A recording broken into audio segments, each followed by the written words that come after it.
Hola, ¿qué tal a todos y a todas? Les doy la mayor bienvenida. En este video hablaremos acerca de la hemoglobinuria paroxística nocturna. Nos enfocaremos en la epidemiología, fisiopatología, manifestaciones clínicas, diagnóstico y tratamiento. Ok, empezando con lo que sería la epidemiología. Esta es una enfermedad clonal de la médula ósea, en donde las células originarias hematopoéticas o células madre tienen afectaciones cromosómicas que dan origen a esta enfermedad, que se asocia con la mutación del gen PIGA, que es por una pérdida de la función de este gen. Y este gen se encuentra en el cromosoma X. Se compone de una triada, y eso es lo primero que sería la hemólisis, trombosis y anemia plástica. La mediana edad de presentación es entre los 35 y 40 años de edad, sin predominio de género, o catalogarlo como pacientes que están en su cuarta década de la vida. Y un comentario, los niños no son excepciones, también pueden presentar esta enfermedad, pero son la minoría. Y un apartado muy importante, que pienso yo que es de suma importancia, en esta enfermedad, ya que es un problema clonal dentro de lo que serían las células hematopoéticas o células madre, se asocian con los síndromes mielodisplásicos, que son las presentaciones premalignas de una leucemia. Moviéndonos a lo que sería la fisiopatología de la enfermedad, el gen PIGA es el responsable en el primer paso para la síntesis de una porción glucolipídica denominada GPI. Esta porción es parte de las clústeres de diferenciación del CD55, también conocido como el factor acelerador de la descomposición, y el CD59, también conocido como inhibidor de membrana de lisis reactiva. Si está la mutación, estos dos clústeres de diferenciación no se pueden formar adecuadamente y no podrá haber protección ante la hemólisis. Ahora bien, vamos uno específicamente en el caso de lo que sería el CD59. Protege el eritrocito ante la hemólisis intravascular mediada por el complemento.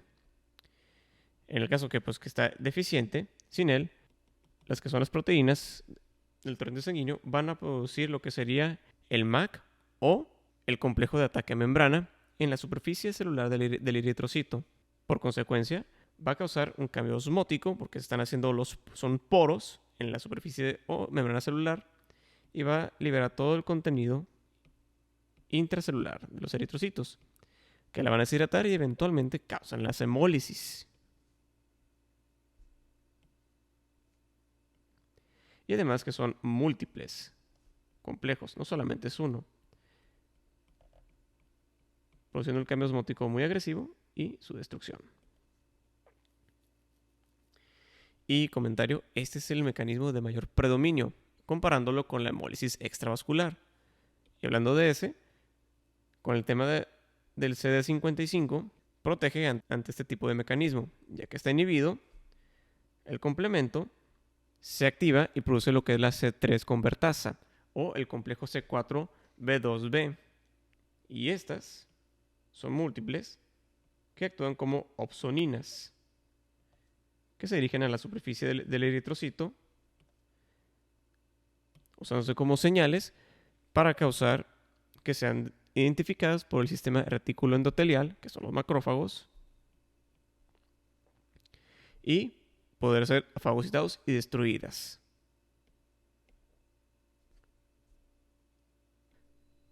Como había mencionado al principio, que la parte de la triada es que son las trombosis, bueno, el estado hipercoagulable en esta entidad es multifactorial y no tiene una causa específica. Voy a enlistar las que han sido mayormente estudiadas. Muy bien. Empezando cuando ocurre lo que sería la hemólisis. Esto va a liberar lo que es la hemoglobina en el torrente sanguíneo.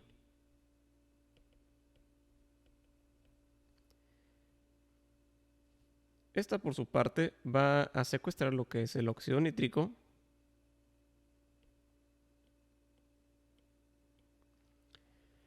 y recuerden que el óxido nítrico es vasodilatador. Entonces, si este empieza a disminuir, la consecuencia va a ser una vasoconstricción.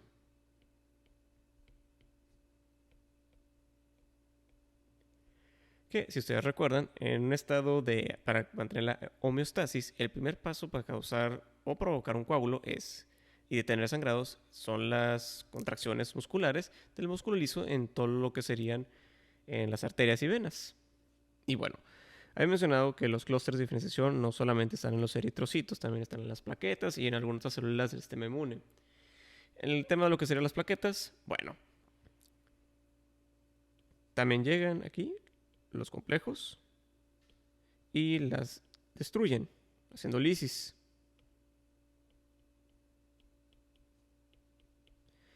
Y ustedes recuerdan que las plaquetas tienen unos gránulos, los alfa y los delta, los gamma, que liberan contenidos protrombóticos. Y ese contenido protrombótico, lo voy a dibujar de este color azul moradito, se dirige hacia las plaquetas que están intactas, pero la consecuencia es que va a causar la agregación plaquetaria.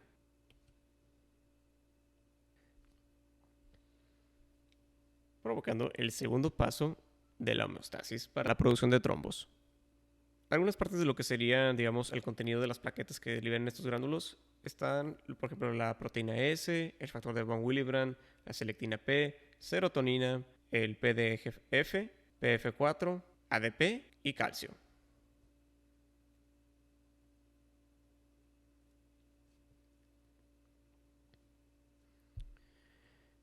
Bueno, también se considera que por la liberación de la hemoglobina, por la hemólisis, estos van a activar lo que sería el factor 3 de la cascada de coagulación, también conocido como el factor tisular. Si este es activado, esta por consecuencia va a activar el factor 7, dando activación de lo que sería la vía extrínseca de la coagulación.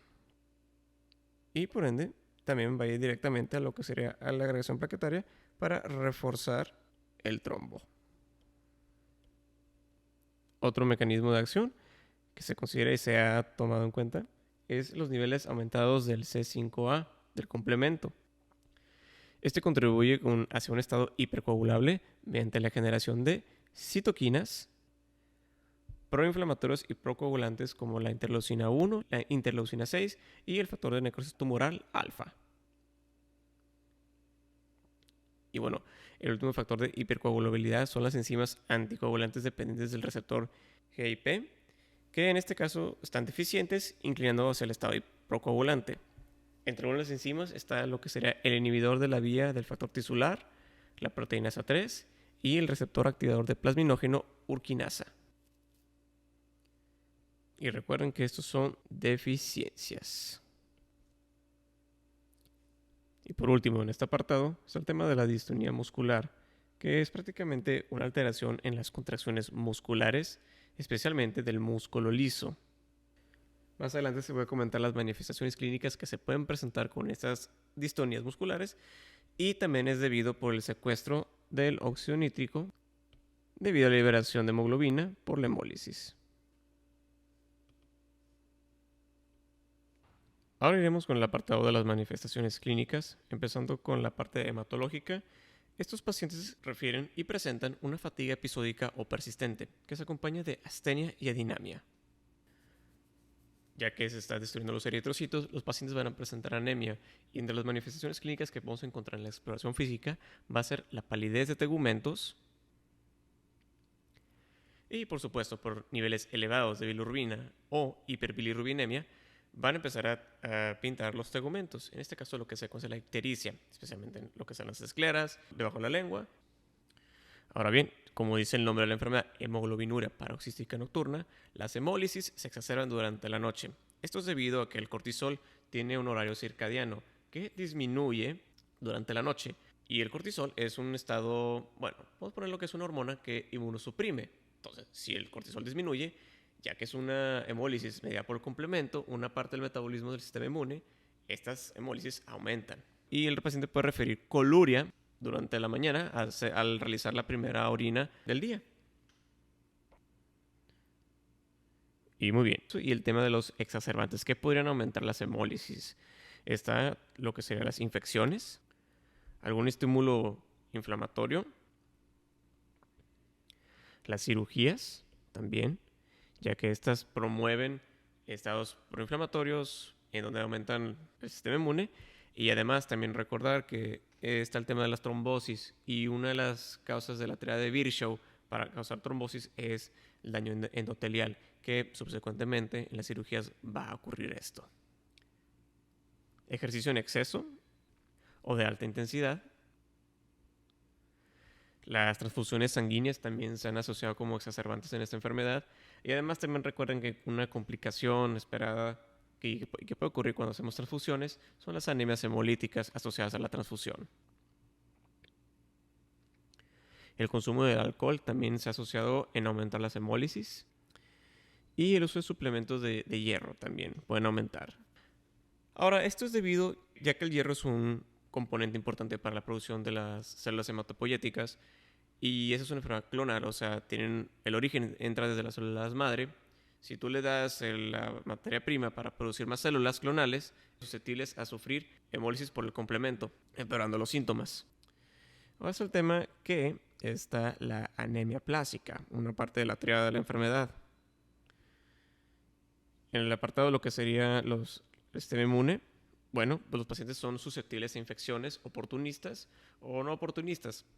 Tener mucho cuidado cuando tengamos pacientes con neutropenia y fiebre, ya que esos pacientes con una simple bacteria que en realidad no es muy virulenta pueden llegar a ser tan mortales que el paciente fallece. Y en el tema de las plaquetitas, pues están los sangrados anormales,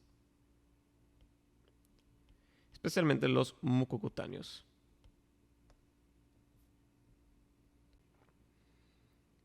Ok, ahora vamos a ir con las trombosis o el estado hipercoagulable, cómo se puede manifestar. Trágicamente, esta es la causa principal de muerte en esta población de pacientes. Lo más común es que sean las trombosis venosas que arteriales, y además ocurre en sitios inusuales. Pero se tiene que comentar que las arteriales tienden a ocurrir en personas de edades más tempranas. Algo muy importante es que el mayor factor de riesgo asociado vendría siendo la severidad de la anomalía clonal de la célula y o el grado de la hemólisis intravascular. Ok, ahora sí directamente a los aparatos y sistemas. Vamos a empezar con las intraabdominales. Esas ocupan 2/3 de las áreas afectadas por los trombos, seguidas de los intracerebrales y finalmente por piel y extremidades inferiores. Ok, nuestro primero síndrome que podemos encontrarnos sería el síndrome de Buchiari. Esta es la oclusión trombótica de las venas hepáticas. Esta es de aquí. Que esto puede llevar a lo que sería la hepatomegalia, congestión venosa hepática, ascitis y abdomen agudo.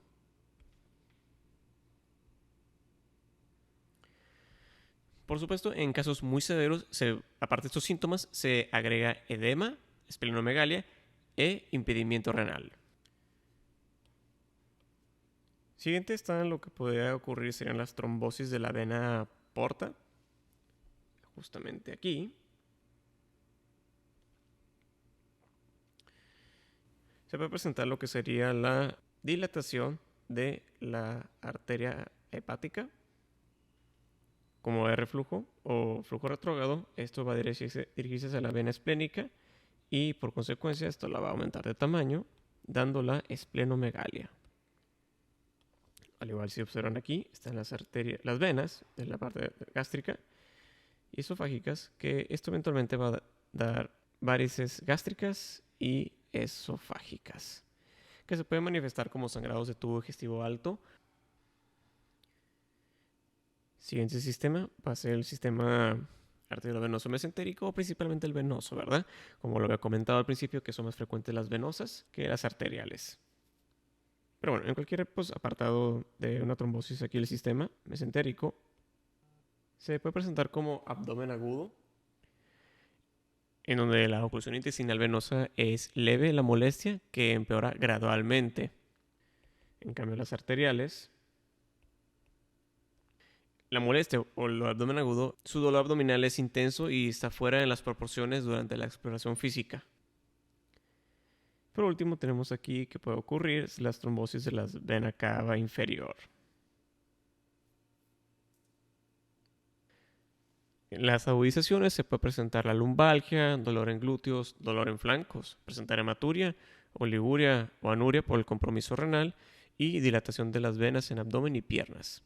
En el caso que hubiera un estadio crónico, es un dolor tipo sordo en piernas, edema en miembros inferiores, y está el síndrome postrombótico, que se caracteriza por insuficiencia venosa y se desarrolla por una trombosis venosa profunda.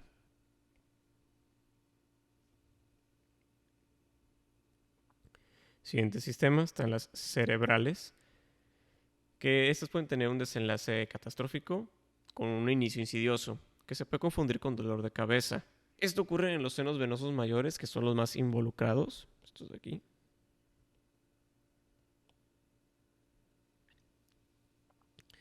Pero se comenta que también pueden ocurrir en los lóbulos parietales,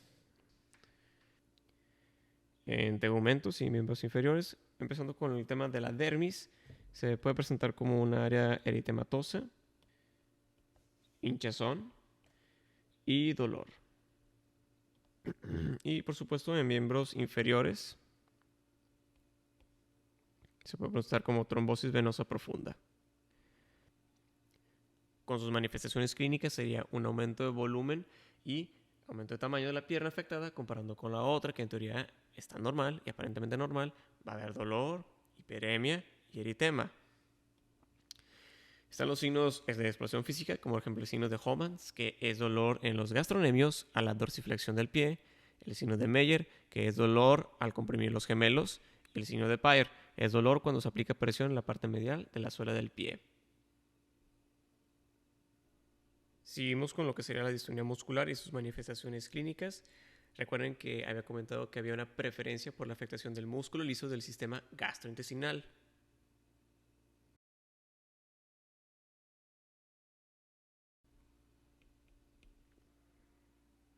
Que se puede presentar como espasmos esofágicos, que los pacientes lo pueden referir como disfagia o dolor torácico opresivo. Y ya que todo el sistema gastrointestinal está recubierto de músculo liso, incluyendo estómago e intestinos, los pacientes pueden referir dolores abdominales tipo cólicos. Y estas manifestaciones de la distonía de la afectación del músculo liso se exacerban o las refieren bastante cuando tienen episodios de hemoglobinuria. Siguiente, estos pacientes presentan disfunción eréctil. Esto es debido ya que hay secuestro de óxido nítrico y en el corpora cavernosa requiere este componente para mantener una dilatación vascular y mantener la erección, que en este caso no puede ocurrir. Estos pacientes pueden tener hipertensión pulmonar. Ya sea puede ser debido por una embolia pulmonar, por las trombosis o por depresión del óxido nítrico, que está haciendo un estado de pura vasoconstricción vascular. En el caso que la hipertensión pulmonar es muy severa, hay que considerar que probablemente estamos contra una embolia pulmonar. Y bueno, si ustedes recuerdan, el sistema cardiopulmonar, ya cuando las venas pulmonares,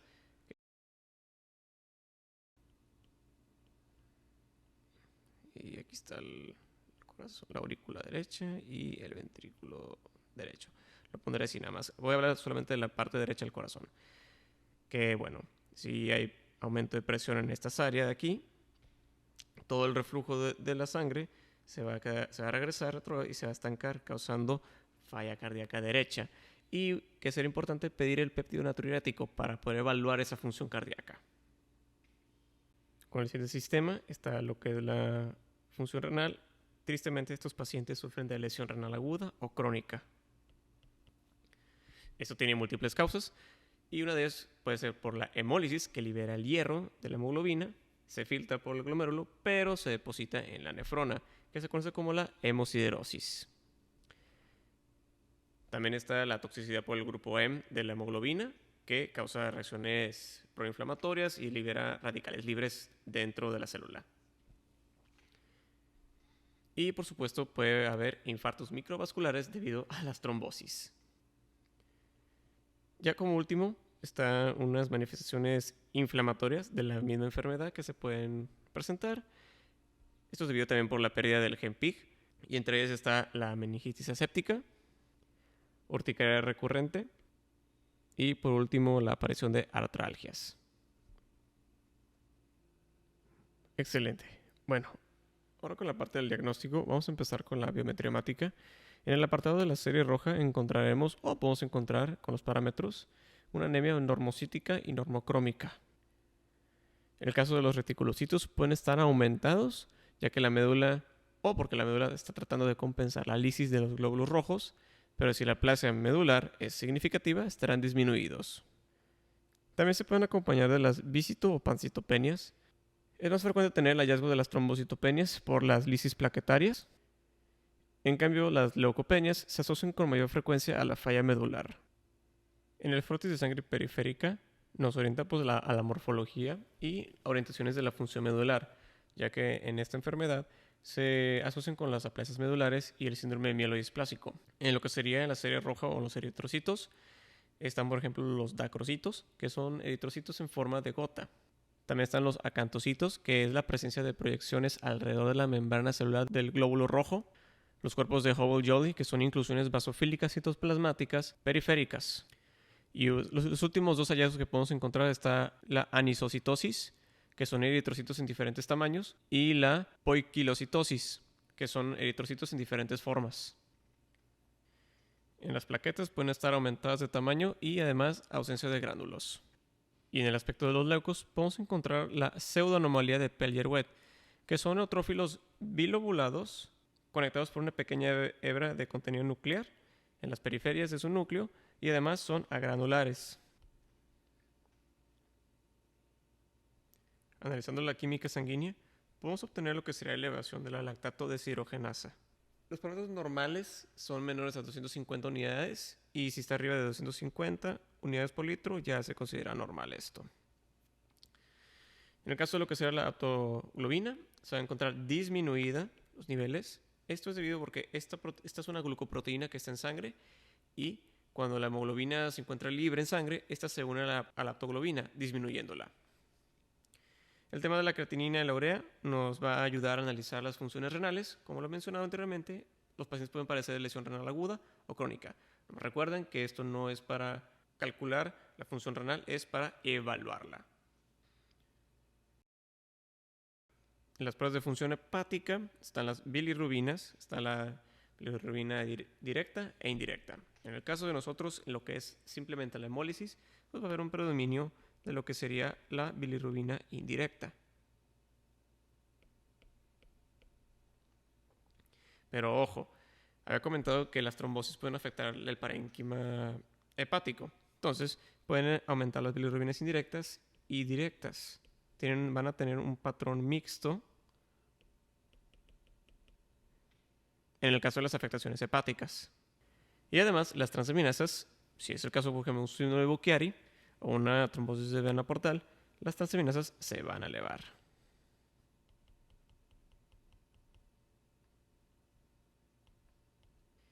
En el examen general de orina, bueno, lo más evidente va a ser la coluria, que es la orina de color Coca-Cola o color té de manzanilla, que es más oscura. Vamos a encontrar lo que es la hemoglobinuria, que es hemoglobina en orina, la hemosidinuria, que es hierro en orina, y urobilinógeno, que es prácticamente las bilirrubinas. El tema del urobilinógeno y la coluria ocurren cuando las hemólisis son muy severas, ya que la bilirrubina no conjugada o indirecta difícilmente se filtra en el riñón, pero puede ya sobrepasar niveles tan exagerados que simplemente se filtra, dando las coloraciones más oscuras. Y aquí por último, el tema de lo que sería la prueba de Coombs, especialmente el directo, esta evalúa la presencia de anticuerpos en la superficie del eritrocito. En nuestro caso de la hemoglobina paroxística nocturna, esta prueba va a salir negativa. ¿Y a qué se ve por esto? Bueno, ya que es la vía alternativa del complemento. Y esto no involucra anticuerpos, que la prueba de Coombs es lo que analiza. Continuamos, ahora vamos a hablar acerca de la citometría de flujo.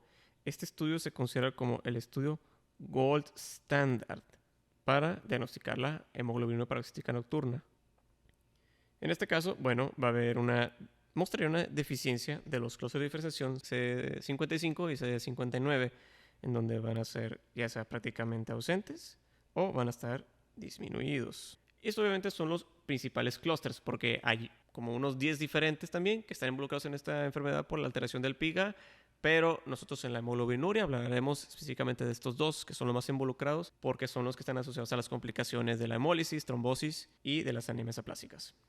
Y hay unas indicaciones para realizar este tipo de estudio, que es, lo primero sería una trombosis en sitios inusuales que son recurrentes y no tengan una causa obvia. La segunda sería una hemólisis inexplicable con cúmulos negativo y además que se acompaña con hemoglobinuria. Y tercero, la presencia de las citopenias, que también no tienen una causa obvia y además que probablemente sean por anemia plástica y allá tenga hallazgos sugestivos de los síndromes mielodiesplásicos. En el ámbito de utilizar la aspirado de médula ósea no es diagnóstico para la enfermedad, pero nos ayuda a evaluar la función medular y descartar la presencia de la anemia plástica o síndrome mielodisplásico, porque esta es la única manera de poder diagnosticar estas dos complicaciones. Podemos utilizar algunos estudios de imagen cuando son apropiadamente indicados, especialmente para las trombosis venosas, ya sean una trombosis venosa profunda, hepática o mesentérica, y por supuesto las cerebrales. Entre los estudios más rutinarios que podemos utilizar, que están indicados, puede ser un ultrasonido Doppler. Aquí pasa por una trombosis venosa profunda de miembros inferiores. Vamos a evaluar circulación venosa hepática. Y otros estudios está lo que sería el TAC o la resonancia. Estas ya van más a las trombosis mesentéricas o cerebrales. La enfermedad se clasifica en 3 categorías. La primera es la clásica, y tiene unos parámetros de laboratorio que se toman en cuenta. La primera es la lactato deshidrogenasa es mayor a 1.5 veces del límite superior normal. Y un comentario, la clásica, que los síntomas se asocian principalmente por la hemólisis. Aquí las citopenias pueden ser asintomáticas o haber parámetros normales de las otras líneas celulares. La población clonal de eritrocitos es variable y la de los granulocitos es típicamente mayor al 50%. Y la médula ósea va a tener un estado de hiperplasia eritroide y no hay displasia significativa. En el contexto de la subclínica, la lactato deshidrogenasa es menor o igual a 1.5 veces al límite superior normal. Aquí igual las citopenias pueden ser asintomáticas o estar en parámetros normales, las series de la sangre. La población clonal aquí de eritrocitos es pequeña pero variable. Y en cambio la de los granulocitos es menor o igual al 20%. Aquí la médula ósea contiene una morfología y celularidad normal. Y por último, la hemoglobinuria que tenga falla medular es la última de la categoría. Y esta pues obviamente, como dice su nombre, se va a acompañar de la falla medular. Aquí los niveles de lactato deshidrogenasa son muy variables. Recuerden que la LDH se asocia con lisis celular. Si en este caso hay ausencia de células, muy probablemente no va a haber tanto lactato deshidrogenasa en sangre. Aquí las citopenias sí son severas y sintomáticas. La población clonal en eritrocitos y granulocitos, ambas son muy variables. Y la médula ósea cumple con los criterios de celularidad y morfología para aplasia medular. Ok, y por último vamos a hablar acerca del tratamiento o manejo en esta enfermedad. Vamos a empezar lo que sería la terapia de soporte, que abarca el manejo de los síntomas sin el uso de terapia inhibidora del complemento o trasplante de médula ósea. Estos pacientes padecen de mucho de dolor crónico, ya sea por las trombosis o por la distonía muscular, y probablemente tendremos que mantenerlos bajo analgésicos. Hay que evaluarlo cuidadosamente porque no queremos llegar a la dependencia, a pesar que tengamos un control adecuado de la enfermedad, especialmente con el uso de opioides, ya que tienen la característica de depender y aparte ser adictivos. Con el tema de las anemias, podemos manejarlo con los suplementos adecuados, por ejemplo, la suplementación de folatos. Las guías y la bibliografía recomiendan que sea de 1 a 2 miligramos diarios. Y también está la suplementación de hierro. Habíamos comentado que podría exacerbar la hemólisis, pero no es contraindicación absoluta. Y solamente se va a indicar cuando se evidencia o hay evidencia que existe una deficiencia de hierro. En el caso de que el paciente tenga anemia severa, puede caer con una hemoglobina menor a 7 gramos por decilitro, que tenga disnea en reposo o esté asociado a pequeños esfuerzos o una fatiga extrema. Podemos optar para una transfusión sanguínea. Y bueno, para medidas higiénicas para la prevención de las trombosis están las medidas de compresión. También evitar medicamentos que sean protrombóticos, en el que sea en el contexto de las mujeres, por ejemplo, los anticonceptivos orales. Y se recomienda el uso de ejercicio rutinario de leve a moderado, nunca de alta intensidad, porque esto puede exacerbar la hemólisis. El uso de vacunas también está indicado en estos pacientes, ya que con las terapias de primera línea, que son para el manejo de esta enfermedad, inmunosuprimen al paciente, especialmente con las bacterias que son capsuladas. En este caso, se recomienda la vacuna del meningococo, neumococo y la de Haemophilus influenzae tipo B. Y bueno, ¿cuál sería la terapia de primera línea o tratamiento de primera línea en esta enfermedad? En este caso, vamos a lo que serían los medicamentos llamados ravulizumab y el ecalizumab. Estos son los inhibidores del complemento, que son anticuerpos monoclonales, como dice su última parte del prefijo, el MAB, que es Monoclonal Antibody. Y su objetivo es inhibir la C5 del complemento, así por ende reduciendo las hemólisis intravasculares y al igual que también que es un factor de riesgo principal para las trombosis. Hay otras alternativas, está por ejemplo el medicamento pegcetacoplan, que solamente se usa en adultos y aparte es teratogénico, entonces es en el no embarazo. Otra alternativa sería el iptacopan, que es más bien un tratamiento coadyuvante con los inhibidores del complemento, ya mencionados como los de primera línea. Y lamentablemente tiene una vida media corta que requiere dosis diarias y no se puede omitir una dosis. Y bueno, las terapias de segunda línea va a caer prácticamente en lo que sería el trasplante alogénico de células hematopoyéticas. A pesar que se considera como el curativo en esta enfermedad, como trae muchas complicaciones consigo mismo ya que es un trasplante alogénico, no se considera de primera línea. Entre las complicaciones está obviamente el rechazo al trasplante y el estado de inmunosupresión que se acompaña en el tratamiento, poniendo al paciente susceptible a muchas enfermedades oportunistas. Y bueno, ya por último está lo que sería el manejo de las trombosis, que se recomienda en este caso el uso de heparinas de bajo peso molecular. También están las heparinas no fraccionadas, pero a dosis bajas, y el uso de anticoagulantes como el rivaroxaban. En el tema de las embarazadas, se recomiendan las heparinas de bajo peso molecular. Bueno, eso es todo por hoy. Espero que les haya servido en algo. Si les gustó el video, por favor denle pulgar arriba, compártalo y consideren suscribirse. Hasta la próxima.